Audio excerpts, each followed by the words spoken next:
What's going on, guys? It's your boy Death Eternal here with a Star Wars Book of Boba Fett review. And I have to say, I want to thank everybody yesterday for coming out to check out the panel, because yesterday's panel, well, shall I say just a few hours ago, literally today, the panel was amazing. We did such a good job. I want to give a big shout out to Sexy Wookiee Squadron. I want to give a big shout out to my other sis, Mariah Carly. Wow, what a panel we had yesterday. And I want to thank each and every one of you guys in the comment section, each and every one of you guys that went and watched it, as we literally did our pre-party and we did our watch party live together.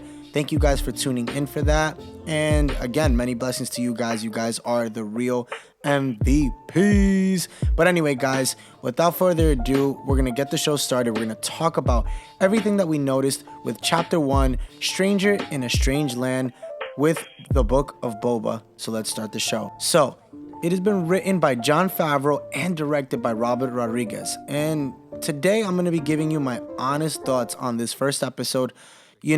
Talking about, any spoilers. So if you haven't seen it, I would say do not watch this video, because there will be some spoilers that I will be talking about. So we do get to see Temuera Morrison, and it has come full circle in Star Wars journey, from him playing, Jango Fett, to now the unaltered clone and son Boba.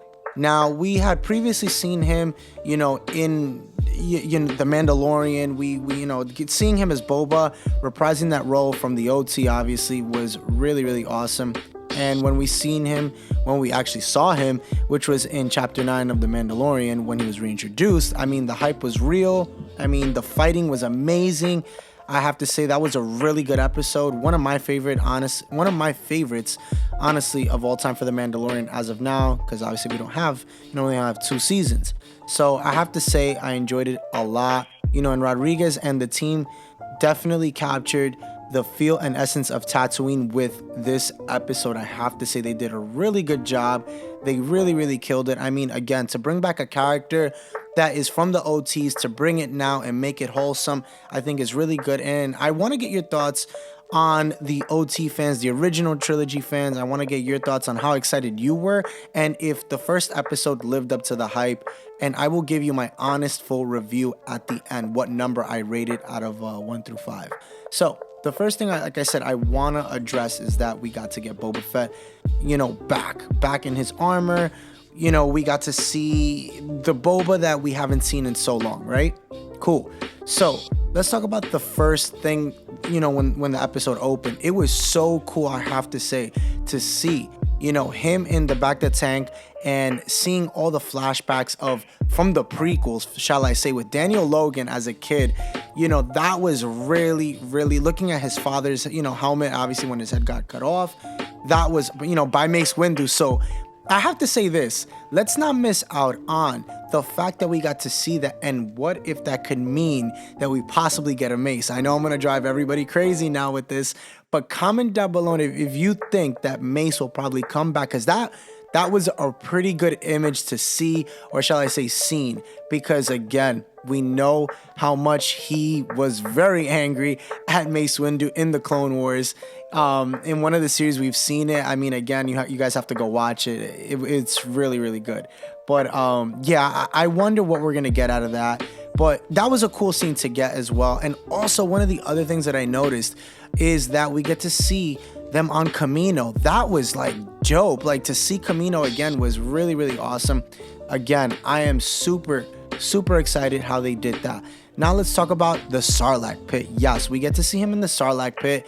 And to be honest with you guys, I thought it was either one or two things. It was either somebody was going to save him, somebody big, because again, we were told that there were spoilers. But, spoiler alert right here, it ended up being that he ended up saving himself, which was pretty cool. He got himself out of it. We got to see a stormtrooper inside. That was also cool as well, because again, you get from the OTs when they fell down, obviously when the whole fight was going on with Luke, Han and all of them. So I thought that was really, really cool. Again, we got to see plenty of flashbacks between, again, Empire Strikes Back, Return of the Jedi. So these, look backs seem, as though they will be probably significant to the series, because they did say that this show will be heavily on flashbacks, which I'm not so mad about. Look, I will say this. I think it's right for the first like 2 to 3 episodes for them to do just straight flashbacks. It makes the most sense. Now, Robert Rodriguez also said The Godfather was a heavy influence on this scene, on the whole scene just overall. And again, it's cool to see that Favreau and Robert Rodriguez are working on this together. So that's really, really cool. And I love that we got to see, a different side of this whole thing. But one of my takeaways was, and you guys could comment and chime in, I wondered why so heavily of him just walking in the sand. That was kind of my only thing, because again, the episode was 38 minutes. So, which is normal. I know some people were complaining about the time, but I think that's actually a normal time, because if you think about it, The Mandalorian, the first, the pilot was also 38 minutes as well. So it wasn't that long. I'm actually okay with it. But I think as one of my cast members from the panel actually said, I think we just needed more content. But I will get into it after. I don't want to really kind of go into it. So in several instances in the episode, Favreau also is making it clear that Fennec Shen is way more guarded and cutthroat than Boba Fett. And that's something that I noticed, is that she kicked way more ass. And I'm sorry, guys, and again, let me know if I'm right or if I'm wrong, but I just felt like Boba kind of really wasn't the Boba that we saw in episode 9 of The Mandalorian. I was kind of expecting this badass Boba to kind of like literally just kick ass. And I get it, he wants to be respected more than feared, but my thing is like, there was that one scene where they're fighting. I mean, Fennec put it on them. I mean, really, but he kind of got his ass kicked.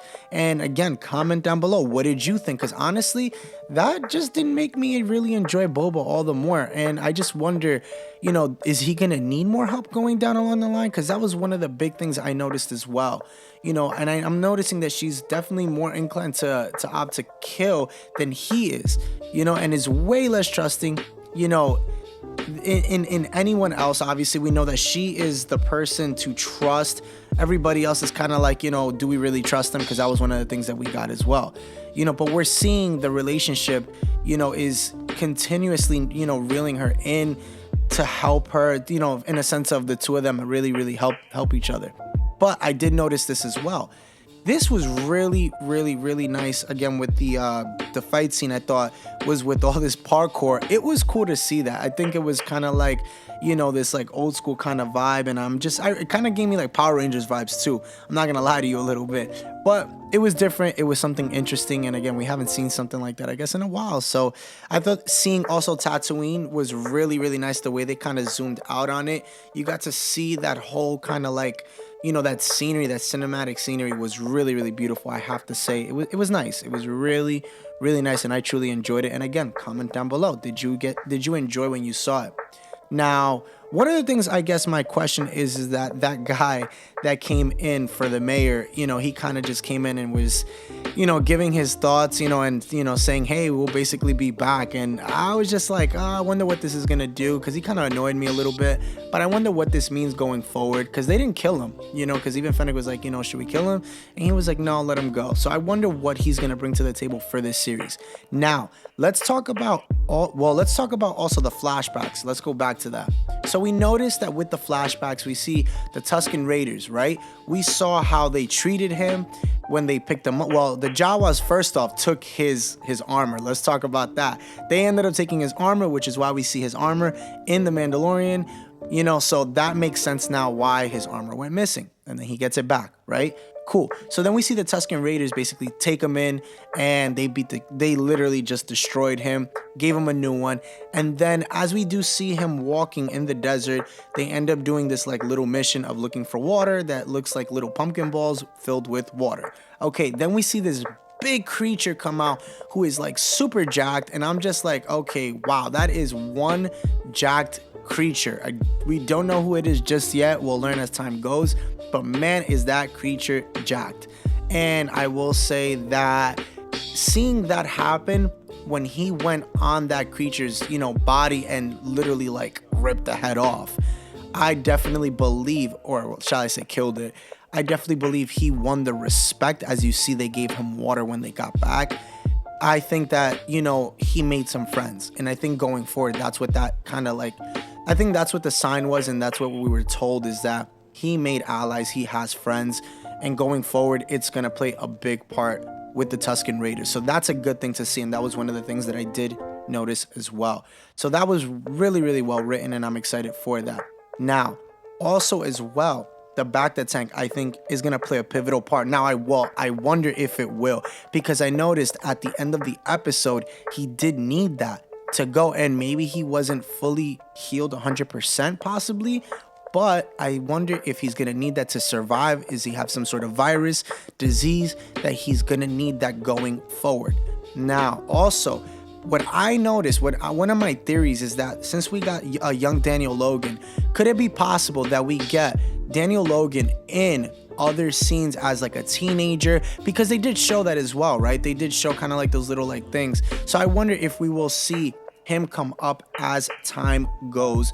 And I would love to, honestly, I would really love to see that come and play out, as, you know, possibly maybe seeing a younger Boba in possibly Kenobi. That's a good one. I mean, I wouldn't mind seeing him there, possibly Andor. Who really knows? But I'm excited. So again, let's see what happens. So we also wonder, one of my biggest wonders is that will at some point we get Vader in this? That was one of the questions asked, and I possibly think maybe in a flashback in one of these, because again, we're really getting a lot of flashbacks. So I definitely believe that we probably will at some point, just not now. And remember, there's going to be a second season, so definitely get your hopes up, because, you know, we're going to have a lot to go. So again, I have to say, you know, this episode, you know, it was, to me, it was short. I thought they could have given us a little bit more. I'm not going to lie to you guys. I give it right now for myself, I rated a 6, because I still feel like they have a lot of work to do, and it could end up being that the second episode ends up kind of, you know, killing it and seeing way more action and just seeing a lot more to come. And they give us these new characters, because as well, you know, I'm expecting new characters, I'm expecting different things to happen, and I just want to learn more about him, because I'll be honest with you guys, and I said this on the live stream, I was never really a big Boba fan. So I wonder, you know, again, not that I wonder, I want this to give me more, because when I got episode 9 in The Mandalorian, that really intrigued me. I was just more like, wow, this guy really kicks ass. I want to see this kind of Boba. So I understand the first episode was, you know, a good introduction. It was, you know, it really focused on the flashbacks as they said they would. And I'm expecting just, you know, again, now a story. I need them to tell me a story going forward on why we're focused on Boba Fett, you know, post, you know, the Sarlacc Pit. What is the reason they brought him back? So I want to learn that, you know, I really do. And again, guys, you know, comment down below. Let me know what you thought about the first episode. Like I said, I thought it was good. I thought it was interesting. It was definitely different. I give it a 6 out of 10, you know, the reason why I give it a 6 is because, again, I have to see the whole season. So that's just my first, you know, prediction for the episode. You know, it was just like Bad Batch, you know, we got the Bad, and I know it's different, it's animation and live action, but the Bad Batch, I gave it a really high, you know, expectation, especially for that first episode, and it didn't live up to the hype for me. So that's why I give this one a 6, because it still has room for improvement, and we will see what happens as time goes. But anyway, guys, thank you so much for tuning in today, guys. Let me know what you thought about the first episode of the Book of Boba Fett, and let me know, like I said, comment down below, hit the subscribe, like, and notification bell so you're always in the know, and catch us next Wednesday talking about, again, the Book of Boba Fett episode 2. Later, guys.